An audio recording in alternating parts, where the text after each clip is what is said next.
Hello everyone, welcome back to my channel. आज की class में हम करेंगे क्लास 10th इंग्लिश की बुक फर्स्ट फ्लाइट का chapter from the diary of Anne Frank and discuss करेंगे इसके NCERT question answers. Last video में मैंने आपके इसके जो ओरल कॉम्प्रीहेंशन चेक के क्वेश्चंस थे वो आपको कवर करा दिए थे। आज की क्लास में हम थिंकिंग अबाउट द टेक्स्ट के कुछ इंपॉर्टेंट क्वेश्चंस जो हैं वो डिस्कस करेंगे। तो चलिए बढ़ते हैं, क्वेश्चन नंबर 4 से शुरुआत करते हैं। How does any feel about her father, her grandmother, Mrs. Cuperus and Mr. Kessing.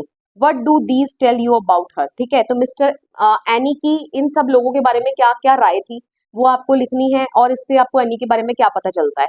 तो any was a good observer. ठीक है, हमें तो सबसे पहले वैसे हम ये लाइन को एंड में भी डाल सकते हैं कि she had different opinion about everyone. ठीक है, तो हर एक के लिए उसकी डिफरेंट डिफरेंट ओपिनियन थी, मतलब जिन जिन लोगों से वो मिलती थी तो उसकी ओपिनियन जो थी based on that persons behaviour, तो उसकी ओपिनियन जो थी वो डिफर करती थी। ओके, तो इसका मतलब वो एक गुड ऑब्जर्वर भी थी। Okay, she described her father as the most adorable one. ठीक है, उसने अपने फादर को क्या कहकर डिस्क्राइब किया चैप्टर में कि he was the most adorable father. ठीक है, एडोरेबल मतलब क्या होता है, lovable father. Okay, she also loved her grand mother dearly. वो अपनी ग्रैंड मदर को भी बहुत दिल से प्यार करती थी। And also live with her when she was 4। ठीक है, जब वो 4 साल की थी तो वो अपनी ग्रैंड मदर के साथ भी रही थी। ओके, ये अब आपको पता ही है, when her father was immigrated to Holland.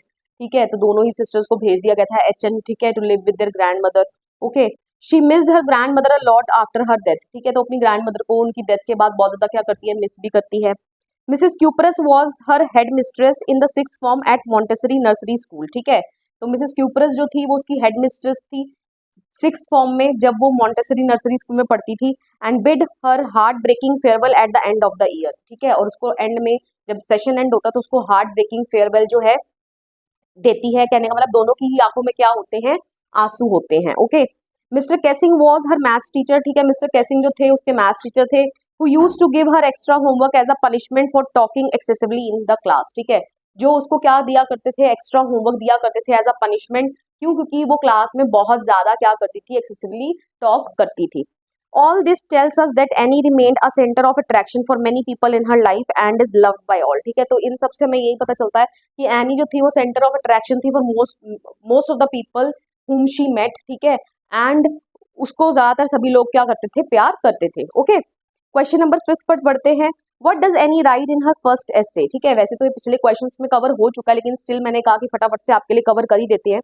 The first essay given to her by Mr Keesing was on the topic chatterbox. सबसे पहले तो हम ये बताएंगे कि फर्स्ट एसे का टॉपिक क्या था। ठीक है, तो मिस्टर केसिंग ने उसको दिया था लिखने को और वो टॉपिक क्या था, चैटरबॉक्स के ऊपर था।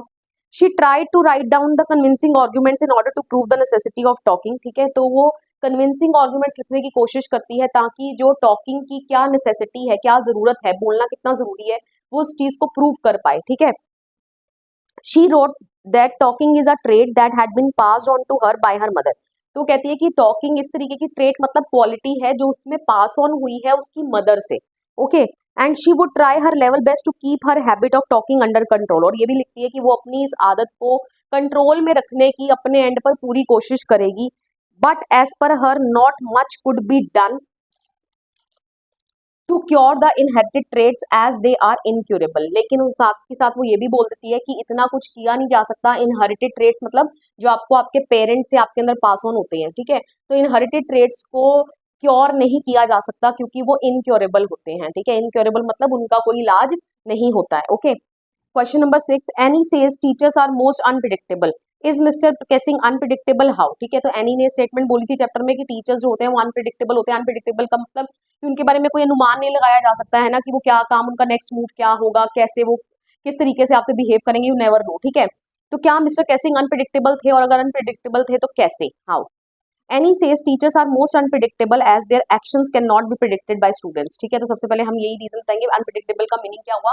उसने ऐसा क्यों कहा कि टीचर्स अनप्रिडिक्टेबल होते हैं, क्योंकि जो उनके एक्शंस हैं वो स्टूडेंट के द्वारा प्रिडिक्ट नहीं किए जा सकते। ठीक है, प्रिडिक्ट मतलब उनका अनुमान नहीं लगाया जा सकता कि टीचर का नेक्स्ट क्या मूव होने वाला है, बच्चा नहीं जज कर सकता। सोचा कुछ और होगा, हो कुछ और जाएगा। Okay, yes mister casing was unpredictable. हाँ, मिस्टर केसिंग बिल्कुल अनप्रिडिक्टेबल थे। He was an old fashion person and was a strict disciplinarian. ठीक है, वो एक ओल्ड फैशन पर्सन थे और स्ट्रिक्ट डिसिप्लिन में बिलीव रखते थे।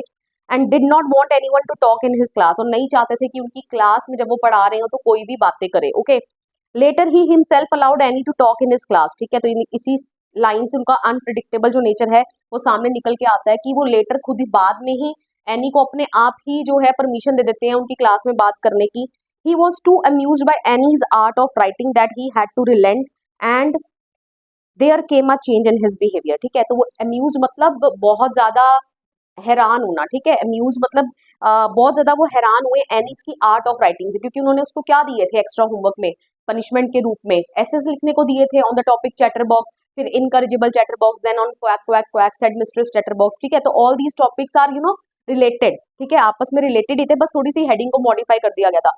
तो एनी की जो आर्ट ऑफ राइटिंग थी, ठीक है, तो उससे बहुत ज्यादा क्या हुआ, अम्यूज मतलब बहुत ज्यादा हैरान हुए, सरप्राइज्ड हुए। ठीक है, एंड की लेटर उनको खुद को ही रिलेंट करना पड़ा। रिलेंट मतलब उनको खुद को ही पीछे हटना पड़ा। ठीक है, एंड उनके बिहेवियर में क्या आ गया, एक चेंज आ गया। कहने का मतलब अब वो जो स्ट्रिक्ट थे इतने, वो स्ट्रिक्ट से थोड़े क्या हो गए, लीनियंट हो गए, and that is why he allowed Anne to talk in his class. Okay, question number 7, what do these statements tell you about Anne Frank as a person. ठीक है, तो ये कुछ स्टेटमेंट्स दी हमें, 7 स्टेटमेंट्स आर देयर। तो इनको पढ़ने के बाद आपको एनी के बारे में क्या पता चलता है। ठीक है, तो उसकी क्वालिटीज आपको क्या पता चल रही हैं। तो जिस बच्चे ने ये क्वेश्चन कर लिया ना, तो अगर एनी के ऊपर करेक्टर स्केच लिखने के लिए आ जाए तो आप वो क्वेश्चन बड़ी इजीली अटेम्प्ट कर सकते हो। तो इस क्वेश्चन को पूरा एंड तक देखिएगा जरूर। ओके, तो वेरी इंपॉर्टेंट है from examination point of view. ये लाइंस तो नहीं आएंगी, लेकिन इन लाइंस के ऊपर बेस्ड उसका पूरा करेक्टर स्केच जो है वो तैयार किया जा सकता है एनी का। ओके, तो first part is we don't get seem to get any closer and that's the problem, maybe it's my fault that we don't confide in each other। ठीक है, तो ये लाइन बिल्कुल एनी ने इस चैप्टर में कही थी। ठीक है, तो इस लाइन से क्या मतलब निकल के आ रहा है। ठीक है, this shows that any had a mature mind. ठीक है, इससे ये पता चल रहा है कि एनी का मैच्योर माइंड है। पहले लाइन क्या है मैं आपको उसका मीनिंग बता देती हूँ, कि इस लाइन में यही कहा जा रहा है कि हम एक दूसरे के इतना पास, एनी क्लोजर मतलब कि क्लोज आने की कोशिश तो करें, लेकिन इतना क्लोज हम हो नहीं पाते हैं आपस में। ठीक है, और यही प्रॉब्लम है। ठीक है, मे बी एनी इसमें अपना ही फॉल्ट बता रही है कि शायद से हम दूसरों के ऊपर बहुत इजीली ट्रस्ट नहीं कर सकते। कन्फाइड का मतलब ट्रस्ट करना। तो अब इससे क्या समझ के आ रहा है, एनी के बारे में आपको क्या उसकी थिंकिंग के बारे में पता चल रहा है। This shows that any had a mature mind. ठीक है, कि उसका माइंड जो है वो काफी मैच्योर है। ठीक है, she is ahead of children of her age. वो अपनी उम्र के बच्चों से कई गुना आगे है। ठीक है, मैच्योर माइंड है उसका। And she could not easily trust others and tell them her secrets. और इसीलिए वो दूसरों के ऊपर बहुत इजिली ट्रस्ट नहीं कर सकती थी और उनको अपने सीक्रेट्स रिवील आउट नहीं कर सकती थी। Okay, clear. तो एक मैच्योर माइंड है उसका। Okay, second part, I don't want to jot down the facts in this diary the way most people would do, but I want the diary to be my friend. ठीक है, तो बोल रही है कि मैं इस डायरी में, डायरी उसको किसने दी थी, उसके 13th बर्थडे पर मिली थी, उसके पेरेंट्स ने दी थी उसको एज अ बर्थडे प्रेजेंट। ठीक है, तो वो कह रही है कि मैं इस डायरी में जो फैक्ट्स, जैसे नॉर्मली पीपल डायरी गिफ्ट में मिली और उसके ऊपर लिखना शुरू कर दिया, ठीक है, मैं इस तरीके से नहीं करूंगी, मैं कुछ डिफरेंटली करूंगी। ठीक है, और मैं डायरी को अपना फ्रेंड बनाऊंगी। ठीक है, तो अब इससे हमें क्या पता चल रहा है, it means that Anne wanted to be different from other people. ठीक है, वो दूसरे लोगों से क्या है, अलग रहना चाहती थी। ठीक है, and gave an important place to her diary in her life. और अपनी डायरी को क्या देती है, एक इंपॉर्टेंट प्लेस देती है, एक इंपॉर्टेंट दर्जा देती है अपनी लाइफ में। She treated it as her best friend. वो उसको अपने बेस्ट फ्रेंड के रूप में क्या देखती है। And also kept her name kitty. और उसको एक नाम भी देती है, किटी कहकर बुलाती है। She could confide in it kitty, she could confide in kitty rather than a human friend. ठीक है, तो वो किटी के ऊपर बहुत इजीली क्या कर सकती है, ट्रस्ट कर सकती है, rather than a human friend. ठीक है, ह्यूमन फ्रेंड के ऊपर उसको इतना ट्रस्ट नहीं है, क्योंकि ह्यूमन टेंडेंसी जो है to pass on the things to others. ठीक है, बहुत इजीली आपके सीक्रेट्स को रिवील आउट कर सकते हैं, बट उसके accordingly paper has more patience than people. तो ये भी उसकी एक इनसाइटफुल थॉट बता रहा है।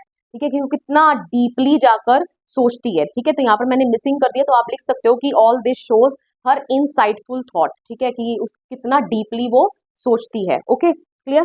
Question number 3, Margot went to Holland in December and I followed in February when I was plonked down on the table as a birthday present for Margot. ठीक है, मार्गोट जो है हॉलैंड में दिसंबर में गई और मैं फरवरी में, और मुझे टेबल पे पटक दिया गया as a birthday present for Margot. ठीक है, तो इस स्टेटमेंट से एनी के बारे में आपको क्या पता चल रहा है। The above statement tells us about Anne's humorous style of writing, कि उसका जो स्टाइल ऑफ राइटिंग है ना, दैट इज वेरी ह्यूमरस, मतलब फनी, हंसी मजाकिया उसका स्टाइल है राइटिंग का। She depicted herself to be a birthday present for her sister who was put down on table for her। ठीक है, तो इस लाइंस में वो अपने आप को एक बर्थडे प्रेजेंट के रूप में दिखा रही है, जहां उसको पटक दिया गया टेबल के ऊपर एक बर्थडे प्रेजेंट के तौर पर उसकी सिस्टर के लिए। Okay, clear. Fourth part, if you ask me, there are so many dummies that about a quarter of class should be kept back, but teachers are the most unpredictable creatures on earth। ठीक है, तो वो बोल रही है कि अगर मुझसे पूछा जाए तो हमारी क्लास में बहुत सारे डमीज हैं। ठीक है, डम हेड्स मतलब डमीज मतलब डम हेड्स, बेवकूफ बच्चे हैं, ठीक है, कि क्वार्टर ऑफ द क्लास को पीछे ही, मतलब कि प्रमोट होकर नेक्स्ट सेशन में नहीं जाना चाहिए, ठीक है, उनको पीछे इसी क्लास में रह जाना चाहिए। लेकिन टीचर्स जो है वो मोस्ट अनप्रिडिक्टेबल क्रिएचर्स होते हैं इस अर्थ के ऊपर। कहने का मतलब कि जैसा हमने प्रिडिक्ट नहीं कर सकते ना टीचर्स के बिहेवियर को, मतलब कि जो बच्चा सोचा भी नहीं होता है ना ये पास होगा, और वो हमें first day of the next session class में बैठा नजर आ जाता है, राइट। तो यही टीचर्स का अनप्रिडिक्टेबल नेचर जो है वो बोल रही है कि टीचर्स बड़े अनप्रिडिक्टेबल होते हैं। तो इससे आपको एनी के बारे में क्या पता चल रहा है, ठीक है। The above statement shows Annie's confidence in her own intelligence, ठीक है, कि वो कितनी इंटेलिजेंट है ना, इंटेलिजेंट है तभी तो वो सोच पा रही है इतना कुछ, राइट। तो इतनी इंटेलिजेंट है, उसको अपनी जो भी चीज बोल रही है वो उसके ऊपर उसको पूरा कॉन्फिडेंस है, ठीक है। She is full of confidence, okay. Her critical judgement of her classmates, ठीक है, वो अपने क्रिटिकल मतलब एनालाइज कर रही है, ठीक है, अपने बच्चों को थ्रू आउट जिसके साथ रहे हैं पूरे साल, ठीक है, उनकी परफॉर्मेंस को जज कर पा रही है, ठीक है। And her perception of teachers, ठीक है, और टीचर्स के बारे में भी उसने एक चीज पहले से ही परसीव कर ली है, ठीक है, एक अनुमान लगा रही है कि टीचर्स तो अनप्रिडिक्टेबल है, ठीक है, specially in how they grade and promote students, ठीक है, किस सेंस में ज्यादा अनप्रिडिक्टेबल है कि किस वे में टीचर जो है बच्चों को ग्रेड करता है नेक्स्ट सेशन में, किस बेसिस के ऊपर उसको पिछली क्लास में रहने देता है। तो ये क्या है, बड़ा डाइसी डाइसी सा अनप्रिडिक्टेबल सा नेचर है टीचर्स का, ठीक है, कुछ नहीं कहा जा सकता। जो बच्चा नहीं भी पास होने वाला होगा वो भी आपको नेक्स्ट सेशन में मिल जाएगा, और जो पास होने वाला होगा वो भी हो सकता है कि कहीं टीचर की अनप्रिडिक्टेबल नेचर के कारण वो आपको पिछली क्लास में बैठा नजर आ जाए, ठीक है। तो इससे उसका कॉन्फिडेंस झलक रहा है, ठीक है, उसका क्रिटिकल जजमेंट झलक रही है, ठीक है, कि वो कितना क्रिटिकली अपने जो साथ में जिन लोगों के साथ वो रहती है, ठीक है, उनको कैसे जज कर रही है, ठीक है, टीचर्स को कैसे जज कर रही है, ठीक है, टीचर्स को कैसे परसीव कर रही है, देख रही है, ठीक है। तो all this things you have to write down, ठीक है। Next part, anyone could ramble on and leave big spaces between the words, but the trick was to come up with convincing arguments to prove the necessity of talking, ठीक है। Five parts हैं ये, ठीक है। कोई भी जो होता ना वो रैम्बल ऑन, मतलब कि जब उसको टॉपिक दिया गया था चैटर बॉक्स के ऊपर लिखने के लिए, तो वो बोल रहे कि कोई भी मेरी जगह पे होता ना वो रैम्बल ऑन मतलब एमलेसली कुछ भी लिख देता, ठीक है, just to fulfil the assignment जो भी टीचर ने दिया है कि हाँ बस लिखना है for the sake of writing, कि हाँ भाई कल पनिशमेंट नहीं मिलनी चाहिए, कल डांट नहीं पड़नी चाहिए, कि हाँ एक होमवर्क दिया था तो हमने कर लिया फॉर अ फॉर्मेलिटी से, ठीक है। लेकिन वो बोल रही है और बीच बीच में बड़ी बड़ी स्पेसेस छोड़ देता है in order to make teacher कि दिखाने के लिए कि हाँ कितना बड़ा पेज मैंने लिखा है, ठीक है। बट वो क्या बोल रही है, trick was to come up with convincing arguments, लेकिन मैं चाहती थी मैं कन्विंसिंग आर्गुमेंट्स लिखूं जिससे मैं नेसेसिटी ऑफ टॉकिंग को प्रूव कर पाऊं कि बातें करना कितना ज्यादा जरूरी है। अब इस चीज से आपको एनी के नेचर के बारे में क्या चीज समझ में आ रही है। The above lines demonstrates Annie's analytical and thoughtful nature as she put efforts in crafting arguments that address the underlying issue rather than just fulfilling the assignments superficially या on surface, ठीक है।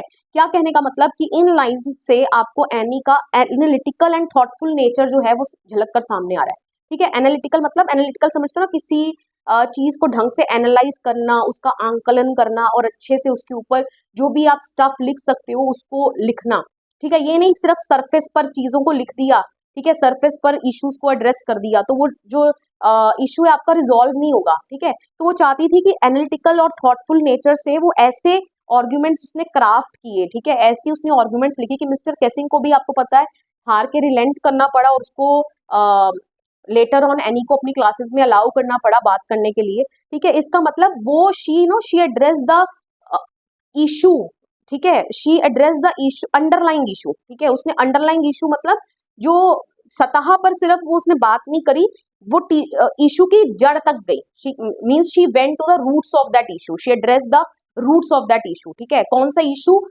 टॉकिंग नेचर जो उसका था, okay. तो उसने उसकी सतह पर बात नहीं करी, वो उसकी जड़ तक गई, ठीक है, और कामयाब भी रही, सक्सेसफुल भी रही क्या मिस्टर कैसिंग को मनाने में, ठीक है। और मिस्टर कैसिंग के बिहेवियर में चेंज भी आया और उन्होंने फिर उसको अलाउ भी कर दिया अपनी क्लासेस में बात करने के लिए, ओके।